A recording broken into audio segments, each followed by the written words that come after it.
I'm Taisir Yamin, the director of the International Center for Innovation in Education in Germany. I am here in Stores, Connecticut, in order to meet our keynote speaker, Professor Sally Reis, the Vice President of Connecticut University, one of the most well-known scholars in gifted education. I am very happy to meet with you today. Thank you. It's a pleasure to have you here, and it's a pleasure to speak with the group today. Thank you. Our first question, who are you? Well, I guess like all women, all people, I'm many different things. I'm a wife, I'm a mother, I'm a teacher, I'm a professor, and for the majority of my life I've been engaged and involved in education of academically talented and high creative children and students. Most recently I finished, as you mentioned, a 6-year term as the Vice Provost for Academic Affairs, in charge of a lot of the academics at the University of Connecticut. So like many other people, I hold multiple identities in terms of work and personal life. But now I am back to being, primarily for my work, I'm back to being a professor of educational psychology in the Renzulli Center at UConn. And when did you start working in this field, and why? Well, I think like many other individuals who became interested in education of gifted and talented students, I became interested in what to do with students that I had in my own classes. So my initial interest, believe it or not, goes back all the way to 1973. My first year of teaching, I was teaching in a high school. I had 6 classes of 8th and 9th. It was a middle school, but I was teaching the 9th grade in this grade 7, 8, 9 building. So I had 6 classes of 9th graders teaching them English. And like so many other people in our field, I encountered a student named Chris who was remarkably bright and extraordinarily advanced, and I just had no idea what to do with her. She knew all the answers before I asked the questions. She read all of the books the first week that I was giving them out in a 12-week unit, and I just wondered, what do teachers do with students like her? And that led me to some classes at the University of Pittsburgh, and eventually when I returned to my hometown, I went to college beginning in 1969, and I returned to my hometown in Connecticut to try to make a difference. It led me to starting a gifted program, and ultimately led me to the work of Joe Renzulli at the University of Connecticut. And that really began the rest of my life. You know, our work partnership, our personal partnership, but also the excitement of working with somebody whose work you believe in, whose ideas inspire you, and so it all comes back to having a couple of really talented students and not knowing what the heck to do with them initially. Yes, very true. What are your most significant accomplishments and contributions at the local, I mean the American level and the international level? Okay, so in terms of my probably the most important professional contributions, I would have to say, you know, I did a keynote at the World Conference a few years ago, and I was asked to think about this, and they probably fall into these areas. You know, the first is probably the research and all of the practical work that I've done, including the 3rd edition that we just finished a couple of years ago of the school-wide enrichment model. Yes. So that has been most likely my most important work and collaboration in the sense of school-based contributions. And with that, of course, I run and manage Confortute, so I've been doing that work for quite a while. I've loved the work on the school-wide enrichment model because I believe in it with all my heart. I believe schools should be places for creative, productive children, and that high creative children oftentimes are not well served by traditional school settings. So that would be the first area. The second, I think, would be my work on a component of that, but that is a standalone as well, and that's curriculum compacting and differentiation. Yes. I conducted I'm very proud of the fact that I conducted with my team one of the major studies on curriculum compacting and differentiation that led to one of the most cited statistics in our field, which is that, you know, we can eliminate 40 to 60% of regular curriculum content for academically talented students, and they do just as well on achievement test scores. So Yes. that's cited all the time in the literature. I'm proud of that. I think the third area is the area of social emotional development and the challenges children face related to social emotional development. I edited a book with 3 other colleagues. It was very popular across the world, and I've become very, very interested in underachievement and the reasons for underachievement. And that area is actually an area of great passion for me. The fourth area is probably the area that's most personally, in terms of my role as a woman, important to me, and that's the continuing dilemma of gifted girls and women, and why we don't have the means of helping more of them to achieve the highest level of their talent Yes. in their area. Yes. And I think those areas, you know, I would say a fifth area has been my interest in twice exceptional children. That kind of falls into the social emotional, but that as a separate area. I conducted a couple of very important studies, to me at least, and continue to work in this area. I am invited to do keynotes often. I have a professional interest, but I also have a personal interest, because we have a daughter who was born prematurely and is both extremely bright but also has dyslexia. So the area of 2E, I think, continues to be an interest, and I'm very pleased to see it getting much more attention in the professional literature over the last decade or so. So those 5 areas are probably the areas that I've done the most work and I feel the most passion for. Yes. And what competences contributed to your success?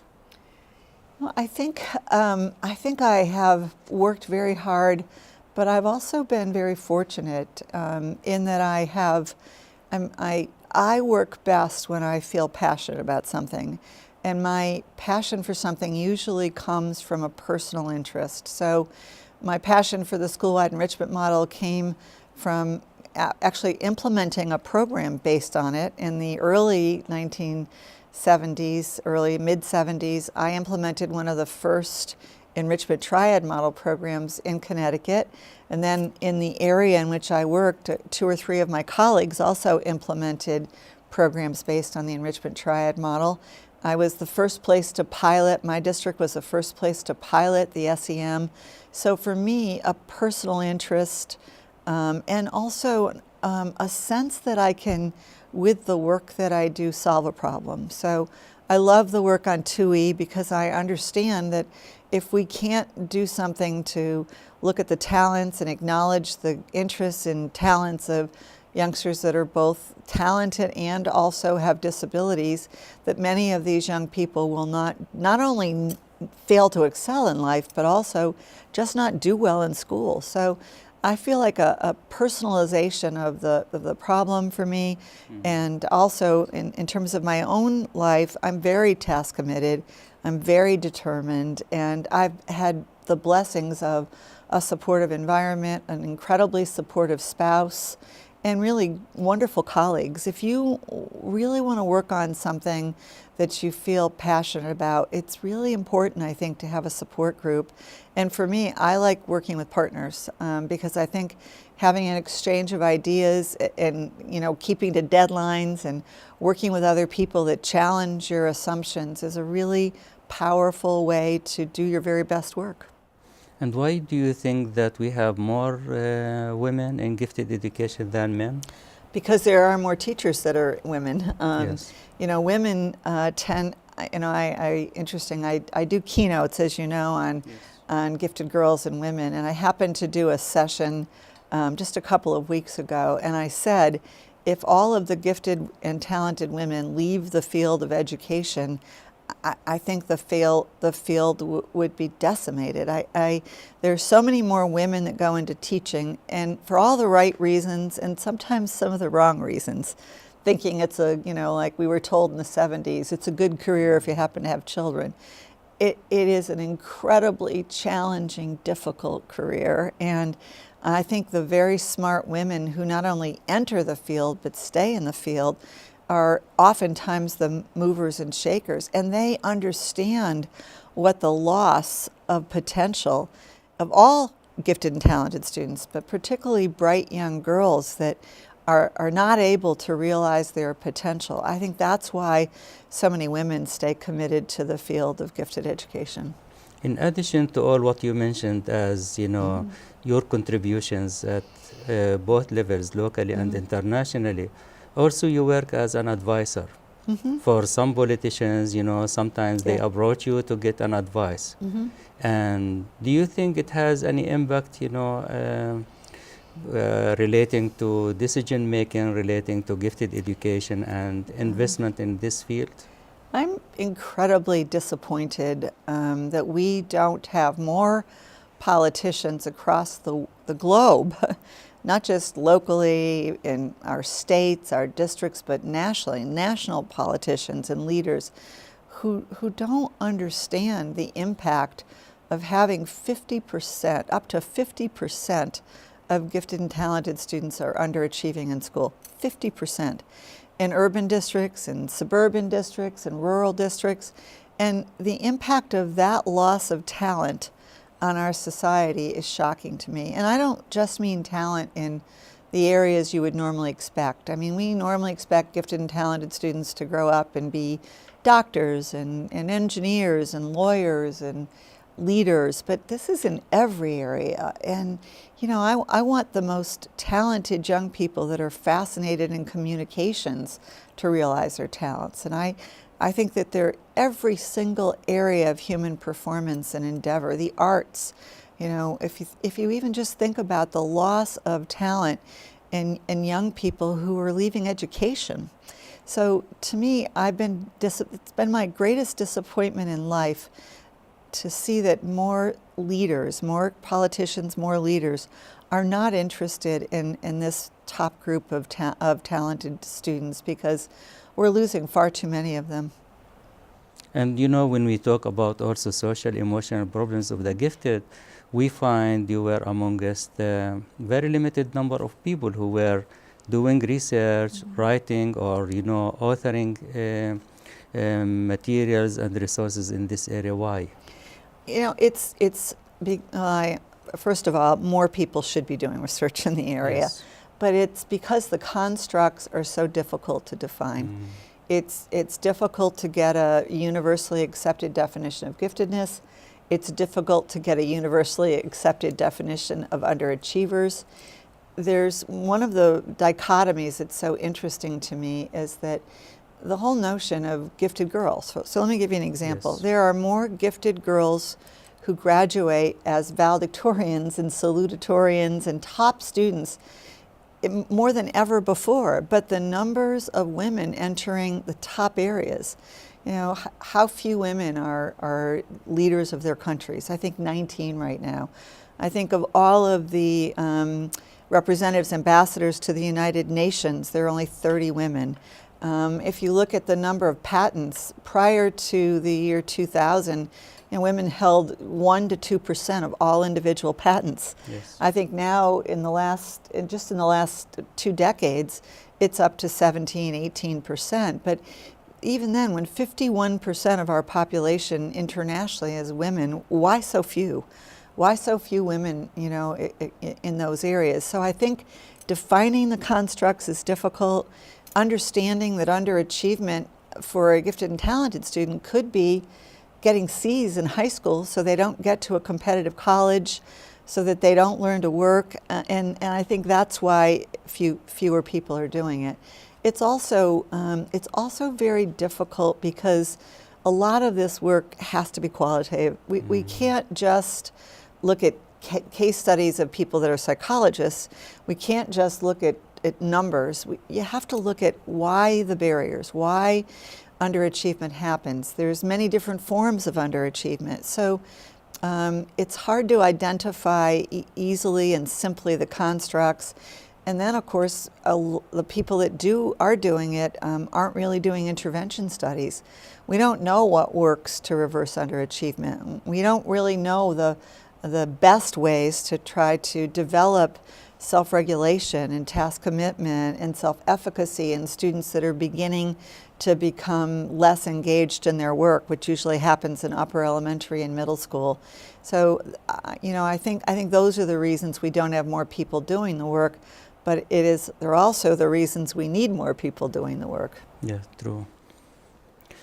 Are there differences in priorities and profiles of gifted men and women? Yeah, there are definitely very, very big differences. And, I think that it's such a complicated question because at any given point in a very talented woman's life, there are other priorities that tug at her heart. And so, you make choices. The book that I wrote on this that I have to rewrite because it's out of print, the name of the book is called Work Left Undone, Choices and Compromises of Talented Women. And I think the most challenging question is always, the timelines and at what times that you can do the most work and the best work. If you want to live a balanced, happy life, the challenge that most gifted and talented females face is their whole notion of putting themselves last. So when you have a child, you put yourself last. When you're married, you put your husband's interest instead, or you have a partner's interest ahead of your own. And the very notion of individual talent development is that you have to put your talents at the forefront of what you do. And to do that and do that well means that sometimes you have to put yourself first. So in my work, I've identified a number of external barriers and internal barriers facing very, very talented women. But having lived this life, I know that if the most important person in my life, my husband, is ill, he's going to come first. I know that my children, when they've needed me, they've had to come first. And so it's achieving balance. As you know, I've interviewed many, many talented women, and their profiles are different because women's creative focus almost always is more broadly dispersed. So women, while men tend to focus most on their work and their family, not always in that order, but often in that order, women's focus is much broader. A woman's focus oftentimes is her work, her children, her parents, her family, her friends, her home, her clothing, her creativity in terms of having her life be balanced, her spirituality. And so I have a theory that I've talked about called the diversification of talent theory in women.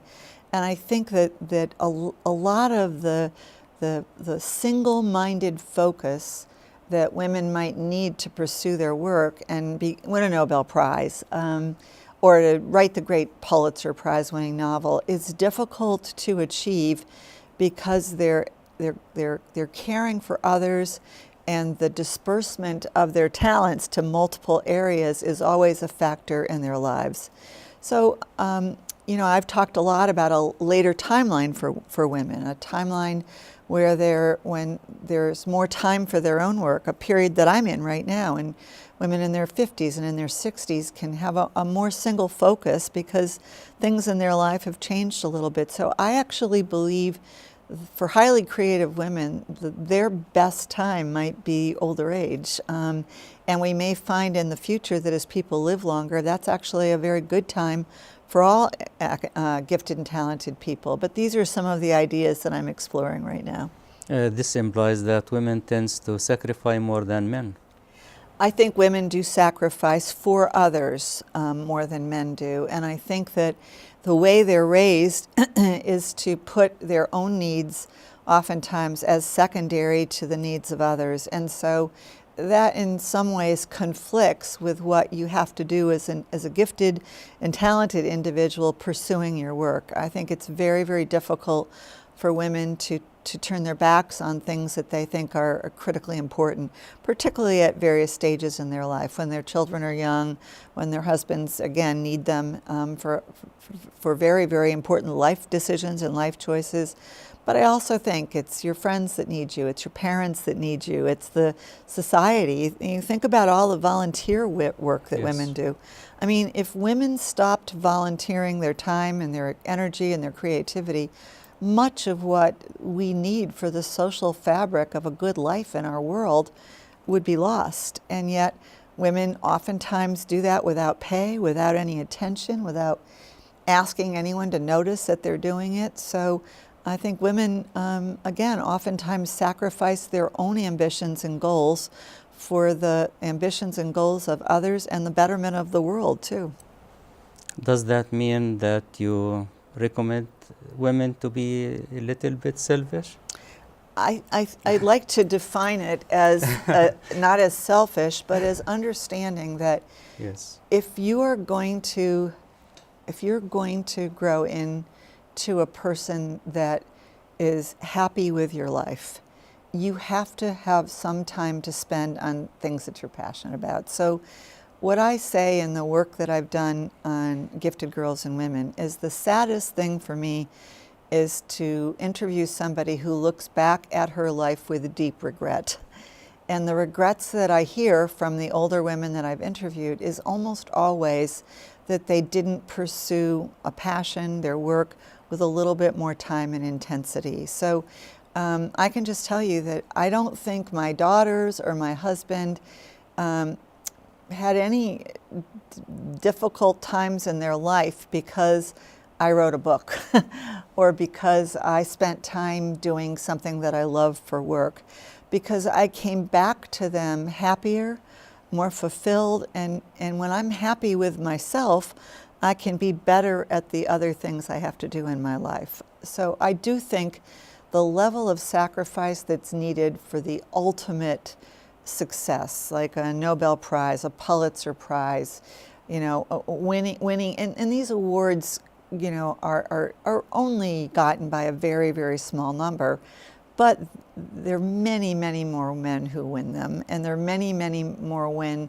men who win all of the competitions, and again, all of the awards, and are presidents of universities and countries and leaders in every field. And I do feel that's because it's very difficult for women to live a life that's both personally satisfied and professionally satisfied. So the steps one takes, I think, is to take some time for your own talent development. And as you continue to stay active in your field with some time for your own talent development, then at the end, you may actually, later in your life, you may actually have more time, and at least you're still in the game. You're still working in your area of passion and the area you love to do. But when we interviewed Nobel Prize winners, most of the time they say, I was made by my mother. Well, that's an interesting thing. So in my conception of giftedness for females, for women, my female talent realization model, I actually define one form of giftedness, and it is a model that recognizes the work of Renzulli and Sternberg. It recognizes certain environmental factors and certain personal factors. But what I've actually found is that two things have to happen when all these things come together. One is that talented women have to develop a belief in self, and they have to have the desire to develop their talent. And those things are brought to bear in multiple areas. And one of the areas that I talk about is maternal giftedness.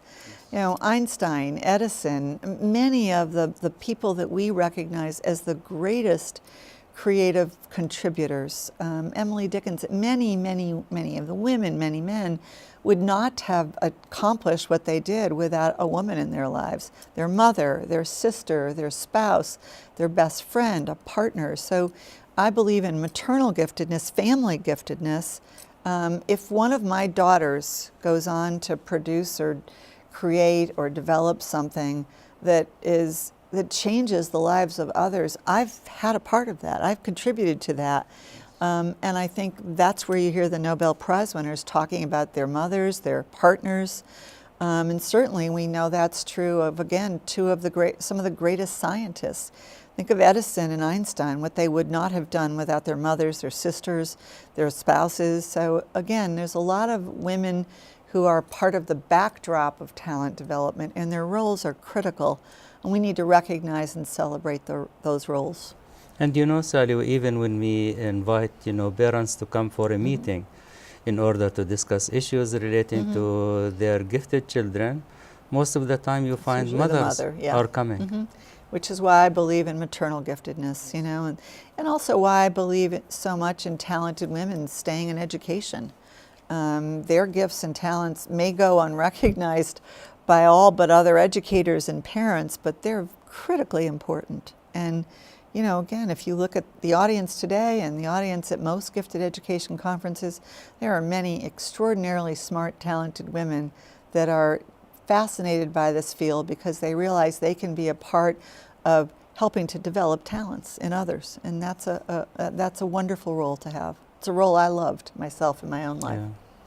When I met Robert Sternberg and other scholars, they always say that you and Joe make the right couple, and you are the most influential and successful couple. This makes me asking about what is unique about your approach of work, and what contributes to your international role and reputation. I think what's unique about Joe and me, well, first of all, it's interesting because we've been married over 30 years. And many people in the field don't even realize we're a couple because I kept my previous name. But I think we're fairly selfless about each other. I've never had a moment of anything other than tremendous pride in my husband. I'm happy for every success that he has, and I think he's happy for my success. We know what we do well. We know the way we write together. We understand the way we work together. I think it was very hard for him when I took my 6 years off to become a leader at the University of Connecticut, but I can't really write about women leaders unless I've done that. Unless I've actually, you got to walk the walk as well as talk the talk. And so we've always supported each other. We've always cared deeply about each other, and he's been happy that I have my identity, and I'm happy that he has his identity. We know each other so well, strengths, the way we approach the ideas, and I am constantly amazed at his ability to continue evolving and wanting to evolve. And I think he's always proud of the work that I do, even if it's in a slightly different direction. But we come back to a core of having a family and having each other and believing, particularly in the work we've done in the broadened conception of giftedness, Joe's tremendous contribution, and then the school-wide enrichment model, which we've done together. So respect, pride, caring, and tremendous support for each other is I think why we are successful as a team as well as individually. I have to say though, it was also important for me to have an individual identity. So when people say something like, well, I didn't realize you were married to Joe Renzulli, I'm surprised, but I'm happy because I'm known on my own in the field. Yes. I think that's very important to my identity as a scholar and as a woman. Yes. What are the most important paradigm shifts in gifted education? Oh, by far, the most important paradigm shifts in our field are really the movement towards some of the things that we've been talking about since the 1970s. And I hope that doesn't sound self-serving, but if you really consider project-based education, problem-based learning, in the United States we have Genius Hour right now. We're seeing so many more people adopt a broadened conception. When Joe first came up with the three-ring conception, he was ostracized in the field. He didn't get invited to conferences. He didn't get to speak at places. People rejected his article, because they said they didn't agree with it, and he was really ostracized in the field for a while. And I think now his success, our success, is really a paradigm shift. And as he said, it takes a long time, but he sometimes doesn't acknowledge how courageous he was to come out against the sole use of IQ tests, for example, against a broadened conception, against looking at, I mean, if Joe hadn't included creativity in his original definition, I think the whole field would be different. And this whole notion of creative productivity and students actually being able to work on areas of interest, I mean, that's exactly where the field is as a whole right now, I think. And he and I were early pioneers in this. So again, not to sound self-serving, but I think the field has kind of come around to what the research has shown us, and that is when children and young adults can pursue their interests and follow their passions, they're happier, they're more engaged, and they're much less likely to underachieve. Yes. What research excites you at the moment? Well, as I've told you, I've stepped away from a very demanding administrative job, so I am considering rewriting my book on gifted girls and women. I'm really excited about developing a research project about creativity in women. So I wrote this article on women and creativity in the 1990s. That's one of the few that's out there, and it's amazing to me how many times people write to me about it. What I'd like to do is do a study of highly creative women and explore what creativity means to them, their creative processes. I think there's very little like that in the field, so that excites me.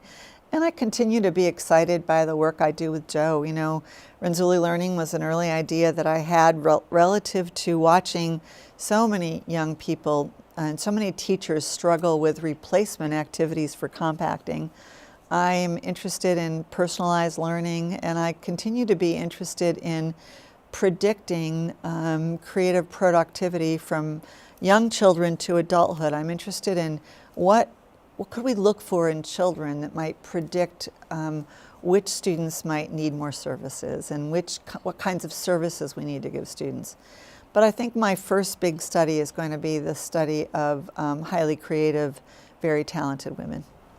And I think, you know, based on your models, we are introducing up-to-date, personalized, individualized educational activities against the conventional, out-of-date, you know, curricula. Yes. I think one of the biggest problems facing our field, now I will say internationally too, is still the difference between a teacher and state and national driven curriculum and a curriculum that makes more sense to the academically talented student. One based on, as Joe said for years, and I've said as well, his or her interests, his or her learning styles, his or her modes of expression. You know, we're still fighting upstream in that area. So I do think that Renzulli learning is a huge step forward, but we need schools that are based on our notion of talent development. Schools should be places for talent development. Every single special education student in the world, on every IEP, individual education plan or program for every special education student, there should be some indication of their talents or their interests. If we had a goal, one goal for talent development for not only every 2E student, but every special ed student, you know, every child has a right to develop some of their talents and interests. And the gifted education pedagogy that we've developed at UConn and other places, to me, this could be the greatest enhancer of general education ever. We have the most exciting pedagogy in the world, but we're still not seeing it implemented in a lot of schools that do what their mission is, and that is drive more advanced information into the heads of children. The challenge is that those students don't always know how to use it, and they're not always interested in using it during the driving period, and some of them just get burned out.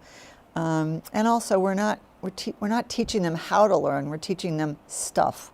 And having them learn how to learn and how to solve problems and, you know, how to be a part of this great new society that we're all experimenting with and this information overload, these are really the challenges we face in the future. And particularly for students that master content in a fraction of a time that other students need to master it. What do we do with them? And that's where this whole notion of personalized learning and schools for talent development can really, I think, make the biggest difference.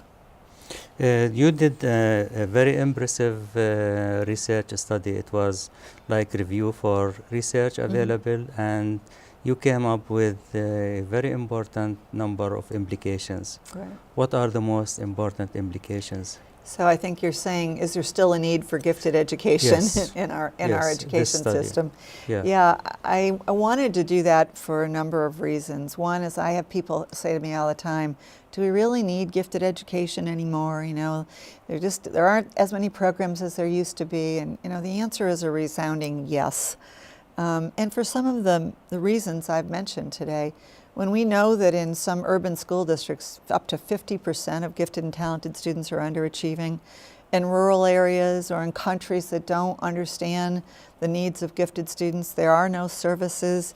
There are many, many smart kids that will fail school, drop out of school, not find an interest, not find a passion, not do well, and these are critical issues. We have very little knowledge of what to do with bright kids when they finish the regular curriculum in a fraction of a time. We know that gifted and talented students, now as a whole, they generally have as good of a social and emotional development as do other students. That is, they don't have more problems, but if they have problems, they're critical problems, such as underachievement, such as perfectionism, such as high anxiety about the world and their role in the world. And we have very, very few places that even know or understand the social emotional concerns. The other thing we need is longitudinal research. We need a better understanding. And Joe and I have carried out some.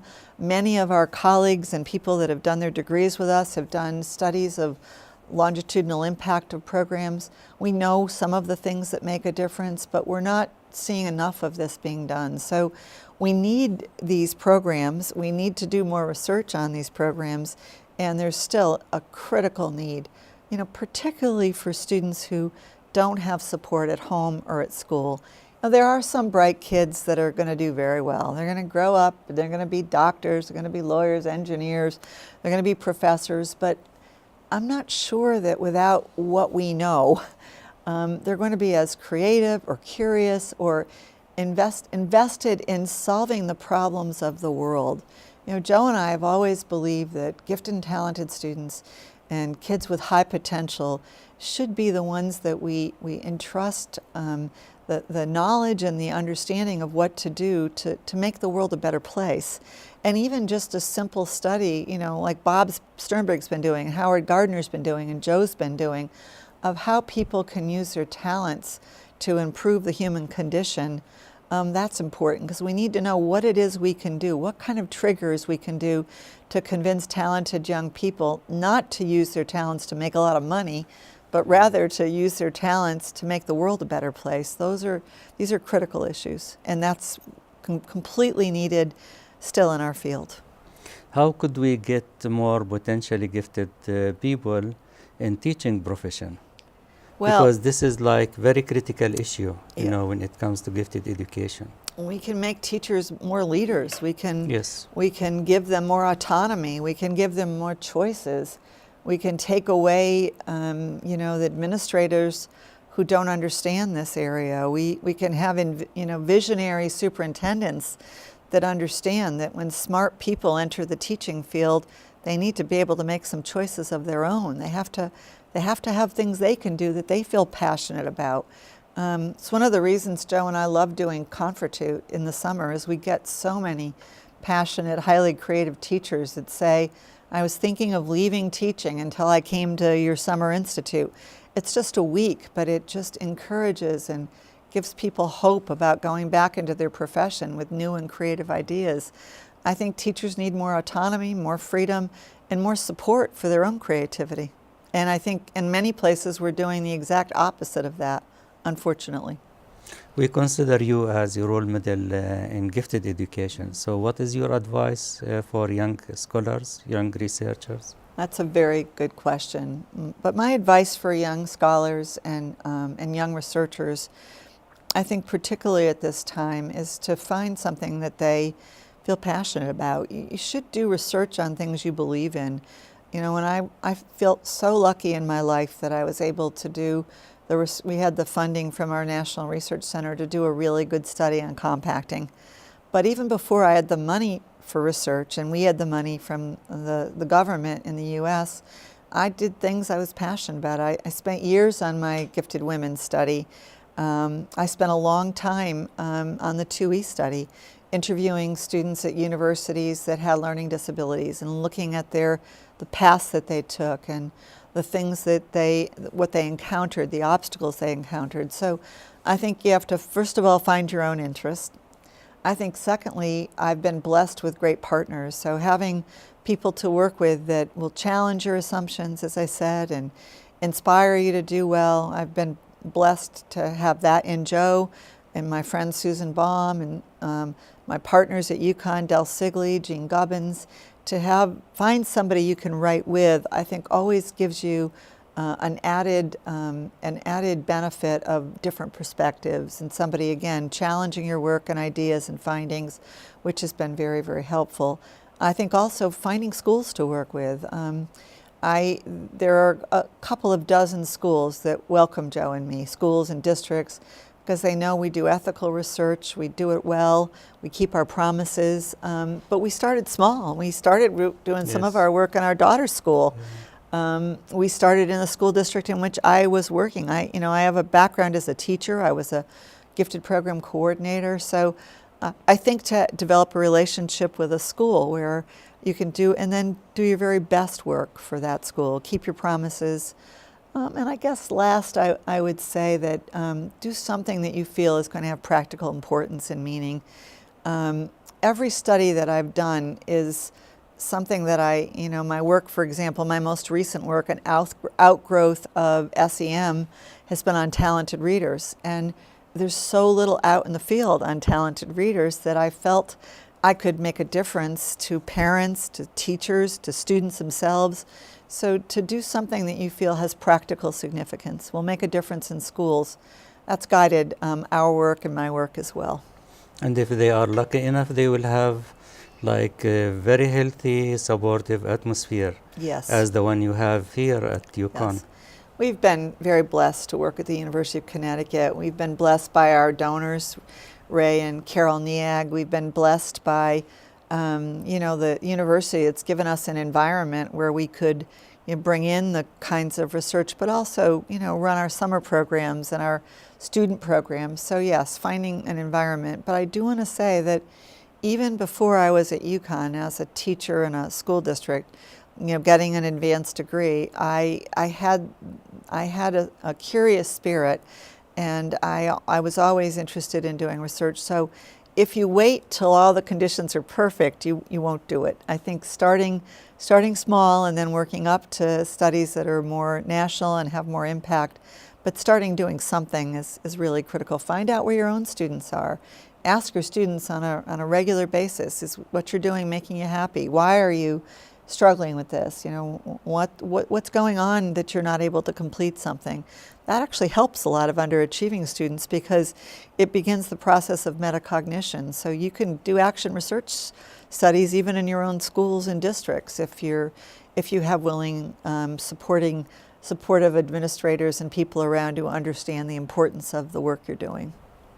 So at the end of this interview, first of all, we are so proud of you, of your successes, and I would like to thank you so much on behalf of the organizers of this conference, and I would like to give you a few minutes to conclude this interview by some suggestions or recommendations you would like to offer or to introduce.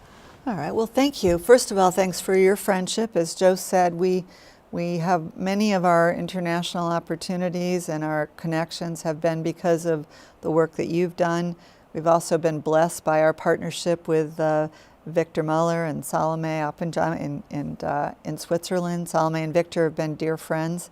But a lot of our European work and our international work has brought us tremendous joy. So we are also very grateful to you, and we wish you and and everyone in the audience a Happy New Year. And I guess I would just conclude by saying that you know, when you find something that you love and you have a passion in your field and a passion for ideas, you're never really working. You know, you're always lucky. If you're lucky enough to have your work be something you're passionate about, you don't really work. You know, you follow your passions and you do what makes you happy. I've been blessed by being married to and working with a man who loves his work just about more than anything else, maybe except for me and our children. But I've had a great role model in that, and I wish for everybody an opportunity to find work that they love, and then to ask some questions about that work, and again to carry on their own small studies, because then that actually adds to the knowledge and continues people working in a positive vein. And I would say to the women in the audience today not to give up on their dreams. Too many talented women defer their dreams. Too many, 70% of all people in the United and in the world that are illiterate are women, and women are the greatest single contributor to the largest group of people in the world that are poor, and we need the talents of women to be recognized. So if I'm speaking to somebody in the audience that might have a dream to go on and get a doctorate and pursue, or an advanced degree, a master's degree, and pursue work that's very important to you, your school, your state, your district, your country, go do it. Don't wait. Because I've interviewed far too many people who look back with regret that they didn't. Taking safe risks every once in a while to do something that's out of the box and that makes you happy personally will also have the people that you love understand that talent development is important. And my guess is that many of these young people with dreams will be encouraged by those they love to pursue them, and I'd certainly like to encourage them now. So if you get an idea and you want to do something, I think you have to go do it, and don't dream about it, but rather take the steps to put it into action. That would be my advice. Thank you so much. Thank you very much. Thank you.